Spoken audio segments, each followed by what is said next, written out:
zviri unclear panguva ino kuri kuno kwakunzi mamoves ari kuitwa nezvigananda ari very very suspicious. Mukaona zvigananda they are advocating, they are campaigning for an extension of just 2 years yemutungamiri wenyika kuti atonge to 2030.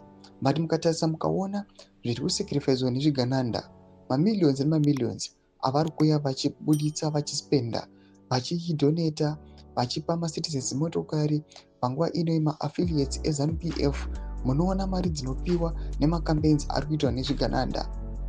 Hatingauyi panguva ino iyi tichibvuma kuti inhau yekungoti pakwanisa kungoextenda power ne2 years chete ubva vaenda zvavo. Nsara pena mashoko anobuda nyangwa panguva ino iyi anyatsobuda pachena kuti there is life after 2028 and that life is gonna be sour. Don't subscribe or like out on the bell icon.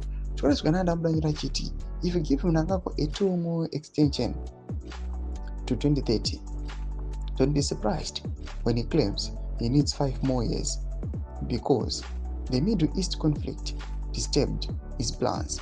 Zimbabweans must not be deceived again. He is a dangerous leader. Consider this warning. No to ED 2030. No mashoko anoitwa panapa nedhisi yendo yamuri kuona yechikora zvigananda inoonekwa iri very very vocal panhau dzekuresista mutungamiri wenyika plans to amend the constitution pamwe chete neku advocate for a term extension. Mashoko ari kubuda panguva ino ari kuonekwa kunzi zvigananda munozviziva kuti zvinongotora any event as an opportunity. Panguva ino yese zvamuri kuona neconflict iriitika in the Middle East, panguva ino kuri kunzi zvigananda are going to take advantage of that. Votuya vototi aiwa chimbotipe another full term. Enda kumesection medu dzofungura imoti kudai pamusoro pechiriko ichi. Don't subscribe or like up on the bell icon.